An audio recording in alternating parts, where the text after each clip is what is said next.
पादारविन्दं मुखारविन्दे विनिवेशयन्तं वटस्य पत्रस्य पुटेशयानं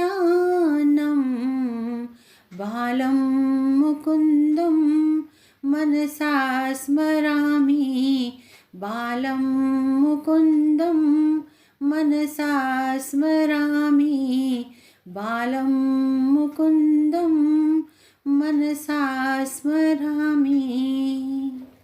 जय श्री कृष्ण मेरे परमात्मे जनों, कृष्ण आस्था प्रमीला चैनल पर आपका हार्दिक स्वागत करती हूँ। और आज एक बहुत ही पुण्यमयी पौराणिक कथा लेकर के आपके समक्ष उपस्थित हूँ। पूर्व काल में वैवस्वत मनवंतर के परम पवित्र सतयुग में वाराह रूपधारी पृथ्वीपति देवेश्वर भगवान विष्णु नारायण गिर पर निवास करते थे। उस समय पृथ्वी देवी अपनी सखियों के साथ में उनकी सेवा के लिए उपस्थित हुई और उनके चरणों में प्रणाम करके और भगवान के सामने यह प्रश्न उपस्थित किया कि देवेश, आप किस मंत्र से प्रसन्न होते हैं, जो मंत्र आपको सदा ही प्रिय है और नियम पूर्वक रहने वाले मनुष्यों को आपके परम धाम की प्राप्ति करा देता है, उसका मुझे उपदेश दें। भूदेवी के इस प्रकार प्रश्न करने पर भगवान वाराह प्रसन्न होते हुए कहते हैं कि देवी सुनो, यह परम गोपनीय मंत्र है, इसे कभी अनाधिकारी के सामने प्रकाश में नहीं लाना चाहिए। जो सेवा करने वाला भक्त तथा मन और इंद्रियों को वश में करने वाला है, उसी को इस मंत्र का उपदेश करना चाहिए। मंत्र इस प्रकार है, ओम नमः श्री वाराह धरणिद्वारणाय स्वाहा। मोक्ष पुरुषों को इस मंत्र का सदैव जप करना चाहिए। भूदेवी, यह मंत्र सब सिद्धियों को देने वाला है। इस मंत्र के संकर्षण ऋषि हैं और मैं ही देवता कहा गया हूँ, अर्थात वाराह भगवान ही देवता कहे गए हैं इस मंत्र के।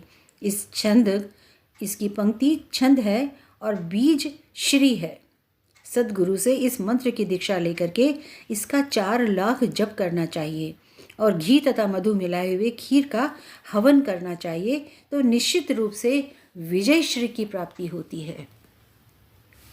अब श्री हरि कहते हैं कि मैं अपने स्वरूप का ध्यान बतला रहा हूँ कि किस स्वरूप से मेरा ध्यान किया जाना चाहिए, जो अनंत करण को शुद्ध करने वाला है। समुद्र वसने मेरे अंगों की कांति शुद्ध स्फटिक गिरी के समान श्वेत है। खिले हुए लाल कमल दलों के समान सुंदर नेत्र हैं। वाराह के समान मुख है। स्वरूप सौम्य है। 4 भुजाएं हैं। मस्तक पर किरीट शोभा पाता है। वक्षस्थल में श्री वस्त्र का चिन्ह है। हाथों में चक्र, शंख, अभयदारिणी मुद्रा और कमल सुशोभित है। मेरी बाईं जंघा पर तुम बैठी हो। मैंने लाल पीले वस्त्र पहन करके लाल रंग के आभूषणों से अपने को विभूषित किया हुआ है। श्री कच्छप के पृष्ठ के मध्य भाग में शेषनाग की मूर्ति है। उसके ऊपर सहस्त्र दल कमल का आसन है और मैं उस पर विराजमान हूँ। इस प्रकार ध्यान करके जो सदा अष्टोत्तर शतनाम मंत्र का जप करता है, वह संपूर्ण कामनाओं को पाता है और अंत में निश्चय ही मोक्ष प्राप्त करा लेता है। यह सुन करके पृथ्वी देवी ने पुनः प्रश्न किया, देव, पूर्व काल में किसने इस मंत्र का अनुष्ठान किया और उसे किस फल की प्राप्ति हुई? तब श्री वाराह भगवान ने कहा कि पहले कृतयुग में धर्म नामक महात्मा मनु ने ब्रह्मा जी से इस मंत्र को प्राप्त किया था और इसी पर्वत पर उसका जप करके मेरा प्रत्यक्ष दर्शन पाया। फिर मुझे अभिष्ट वरदान प्राप्त करके वे मेरे पद को प्राप्त हो गए। पूर्व काल में इंद्र दुर्वासा के श्राप से स्वर्ग भ्रष्ट हो गए थे।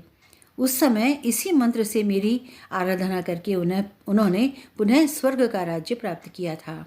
भूदेवी, अन्यान्य मुनियों ने भी इस मंत्र का जप करके परम गति को प्राप्त किया है।